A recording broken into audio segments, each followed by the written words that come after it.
कि आज दिल्ली से डायरेक्ट गोड्डा जाने वाली और दिल्ली से पहली बार जो जैन धर्म का बहुत बड़ा एक तीर्थ स्थल है संवेद शिखर जी, पार्श्वनाथ जी, वहाँ को कनेक्ट करने वाले गिरिडीह तक पहली बार एक ट्रेन का शुभारंभ हुआ है।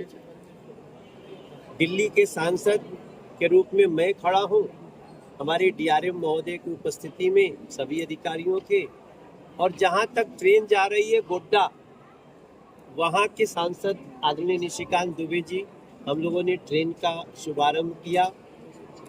नरेंद्र मोदी जी के नेतृत्व में जो ऐसे जगह जहाँ बड़े शहरों से कोई ट्रेन अभी इतने लंबे साल में चला ही नहीं, उसको भी आज जोड़ दिया है। इस खुशी के अवसर पे हम रेल मंत्री अश्विनी वैष्णव जी का धन्यवाद करते हैं, नरेंद्र मोदी जी का धन्यवाद करते हैं और रेलवे का धन्यवाद करते हुए निशिकांत दुबे जी के प्रयास को मैं नमन करता हूं।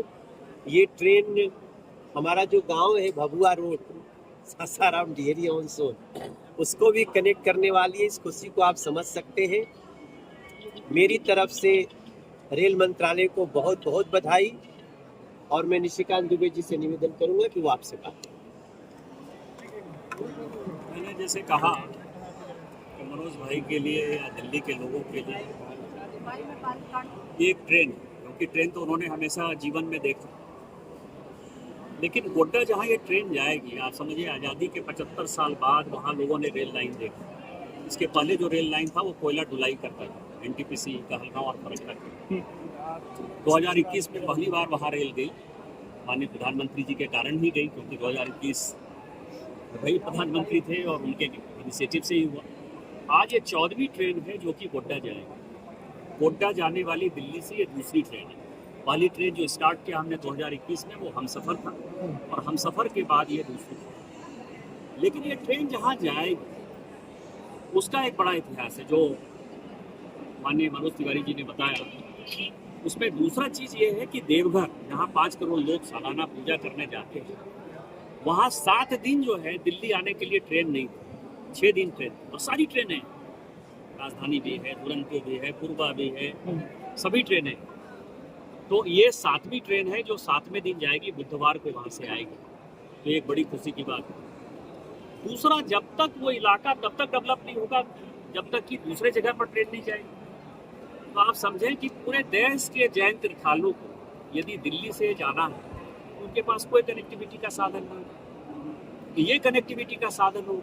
और रिलीजियस टूरिज्म एक ऐसा है जो देश की इकोनॉमी को बढ़ाता है, ये माननीय प्रधानमंत्री जी को जानकारी है, और इसी कारण से उसके ऊपर कि ये सभी तीर्थ स्थलों को, बासुकीनाथ को जोड़ेगा, ये तारापीठ को जोड़ेगा, ये बाबा बैद्यनाथ देवघर को जोड़ेगा, ये आप समझें कि पारसनाथ को जोड़ेगा, ये कोडरमा जब जाएगा तो राजरप्पा को जोड़ेगा। इसके बाद ये गया, जो पूरे दुनिया भर के हिंदू जाते हैं पिंडदान करने के लिए, वहाँ जोड़ेगा। बनारस जाएगा तो स्वाभाविक है कि बाबा विश्वनाथ को जोड़ेगा। प्रयागराज जाएगा, अभी कुंभ होने वाला है। तो इन सभी चीज़ों में मुझे लगता है कि ये सबसे उपयोगी ट्रेन माननीय प्रधानमंत्री जी के कारण रेल मंत्री जी ने दिया है। और ये सौभाग्य है कि मैं मनोज तिवारी जी, जो कि लगातार दिल्ली के लिए आवाज़ उठाते रहते हैं, यहाँ के लोग कैसे सुखी रहें, उनको साधन कैसे हो, हमने उनके साथ किया। और रेल जो पूरा मंत्रालय है, ये उसके बधाई का पात्र है डीआरएम साहब के नेतृत्व में पूरी टीम, कि उन्होंने इतनी जल्दी पूजा के अवसर पर ही इस ट्रेन को चालू कर दिया।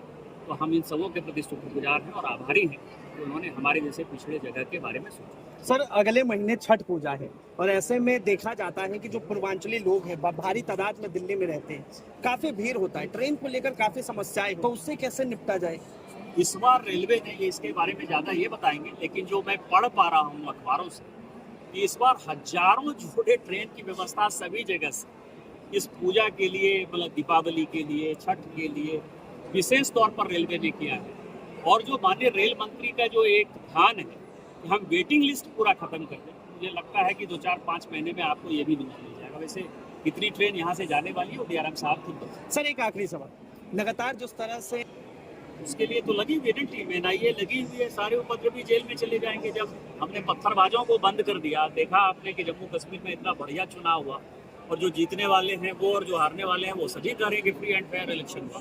तो जब हम पत्थरबाजों को कंट्रोल कर सकते हैं, आतंकवादियों को कंट्रोल कर सकते हैं, नक्सलवाद को खत्म कर सकते हैं, ये सब छोटे छोटे चीजें ये भी खत्म हो जाएंगे। माननीय गृह मंत्री जी को तो भरोसा होना चाहिए।